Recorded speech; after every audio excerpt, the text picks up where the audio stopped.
Halo teman-teman semuanya, di sini kami akan menjelaskan seputar WAN atau Wide Area Network. Apakah kalian sudah pernah mendengar tentang WAN sebelumnya? Jika belum, mari saksikan video yang kami buat. Sebelum itu, izinkan kami memperkenalkan diri. Perkenalkan, nama saya Ria Sita, nomor absen 27. Perkenalkan, saya Yoga, nomor absen 13. Perkenalkan, nama saya Daudi, nomor absen 5.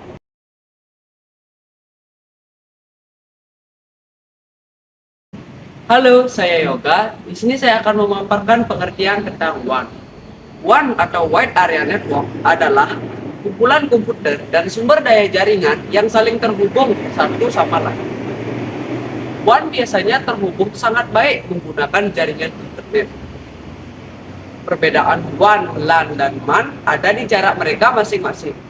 Jarak WAN bisa sampai beribu-ribu kilometer, bahkan bisa sampai ke belahan dunia maupun yang berbeda negara.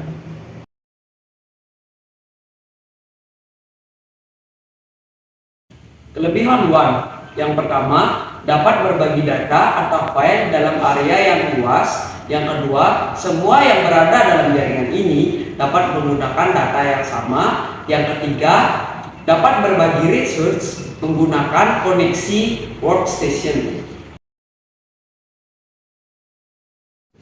Nah, setelah saya memaparkan beberapa kelebihan tadi, pasti adanya kekurangan. Kekurangan dari WAN diantaranya, yang pertama, biaya operasional yang sangat mahal karena maintenance-nya yang sangat luas. Yang kedua, dalam hal pengaturan, WAN sangat sulit dan rumit. Yang ketiga, harus menggunakan firewall yang sangat baik untuk membatasi pengguna yang dari luar masuk sehingga mengganggu jaringan ini.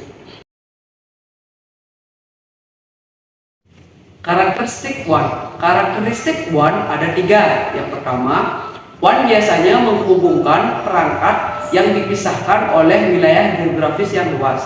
Yang kedua, WAN menggunakan jasa operator seperti perusahaan telepon, satelit sistem, dan penyedia jaringan. Yang ketiga, WAN juga menggunakan koneksi serial dari berbagai jenis untuk memberikan akses bandwidth. Halo, saya Ria Sita. Di sini saya akan memaparkan beberapa fungsi dari jaringan WAN.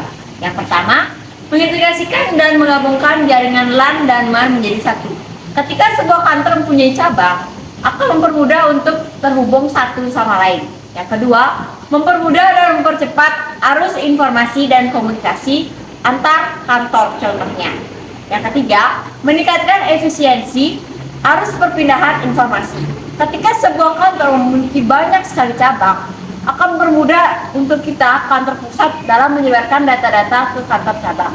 Yang keempat, menghemat biaya operasional.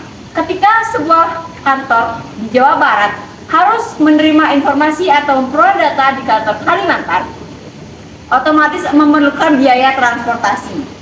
Nah, dengan adanya jaringan WAN akan mempermudah kita untuk memperoleh informasi dan juga data-data. Yang kelima, mencegah terjadinya miskomunikasi.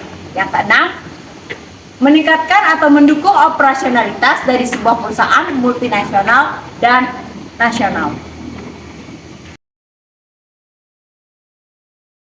Halo, saya Daudi. Di sini saya akan menjelaskan dari konsep dasar jaringan WAN. Terdapat banyak pilihan untuk mengimplementasikan jaringan WAN yang dapat dibedakan berdasarkan teknologi, kecepatan, dan biaya yang diperlukan. Nah, terdapat satu perbedaan utama dari jaringan WAN dan LAN adalah organisasi harus berlangganan dengan penyedia jaringan dan perusahaan penyedia jaringan. Sebuah WAN menggunakan jalur data untuk membawa data menuju ke internet dan menggabungkan lokasi-lokasi perusahaan yang terpisah-pisah. Nah, berikutnya saya akan menyebutkan perangkat WAN. Yang pertama ada router, yang kedua ada modem, yang ketiga ada CSU dan DSU, yang keempat ada communication server.